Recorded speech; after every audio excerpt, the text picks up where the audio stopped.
আমি সবার প্রতি আমার এটাই একটা আমার উপদেশ বা অনুরোধ থাকবে, যে যেখানে থাকো না কেন, তোমরা যারা আছো, তোমরা পড়ালেখা পাশাপাশি তোমাদের কর্মজীবন অনেকে ব্যস্ত আছো, এর ভিতরে তোমরা বাংলার যে সংস্কৃতি, বাংলার যে ঐতিহ্য, তোমরা সেটা ধারণ করবে।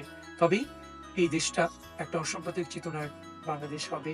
নতুন প্রজন্মের জন্য আমরা একটা সুন্দর দেশ রেখে যেতে পারবো।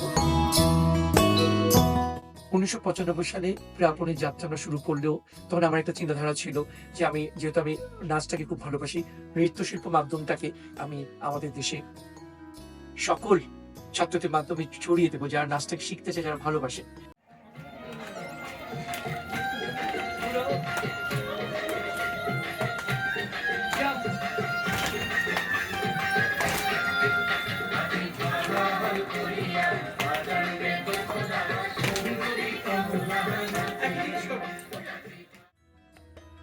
লোকজ উৎসব, যে লোকজ সংস্কৃতি, লোকনৃত্য, তার পাশাপাশি উচ্চাঙ্গ, এই যে সংস্কৃতি বিভিন্ন মাধ্যম যে মানুষকে উজ্জীবিত করে, এই সৃজনশীল কাজগুলি মানুষকে উৎসাহিত করে, তাদের মধ্যে যে একটা সাম্প্রদায়িক সম্প্রীতির বন্ধন তৈরি করে, এই মাধ্যমটাকে ধরে রেখো।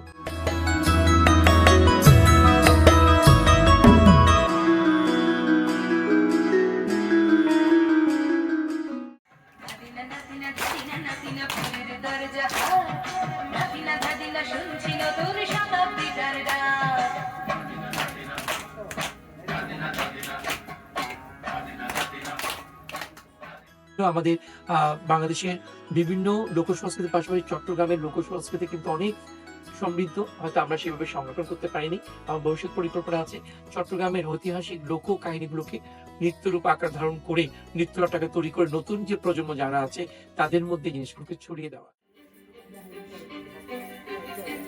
কিছু স্বপ্ন, কিছু মেঘলা, কিছু বই টই ধুলো রাগা, কিছু দিচ্ছে সারা দিচ্ছে এই বসন্ত রাত জাগা।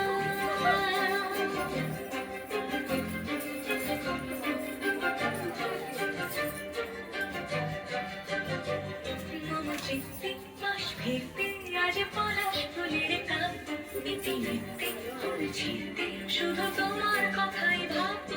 আজ হাওয়া বেপরোয়া দিল সন্ধে পাখির ঝাঁক, এই বিকেলের বেফুল হৃদ মাঝারে থাক। নীল দিগন্তে ওই ফুলের আগুন লাগলো লাগলো, নীল দিগন্তে বসন্তে সৌরভের শিখা জাগলো, বসন্তে নীল দিগন্তে।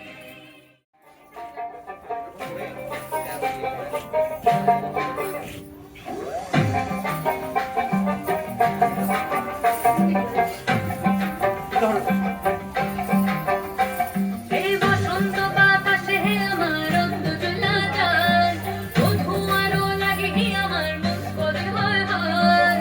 বসন্ত বাতাসে আমার অন্ত চলা যায়, বধু আরো লাগে আমার মন করে হয় হয়।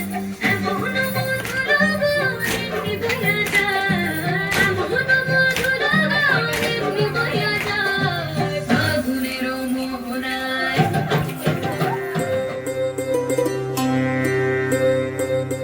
প্রাপণত্ব হচ্ছে প্রাপ্তি, কেউ পাওয়ার আশায় আসবে, আমি দেওয়ার আশায় বসে আছি। পুরো পৃথিবী জগৎ সংসারটাই দেওয়া নেওয়া নিয়ে চলছে, তো তার মধ্যে একটা সুষ্ঠু ধারা, সুন্দর ধারা থাকতে হবে, এটাই আমার প্রত্যাশা। সবাই ভালো থাকবেন, ধন্যবাদ সবাই। 1, 2, 3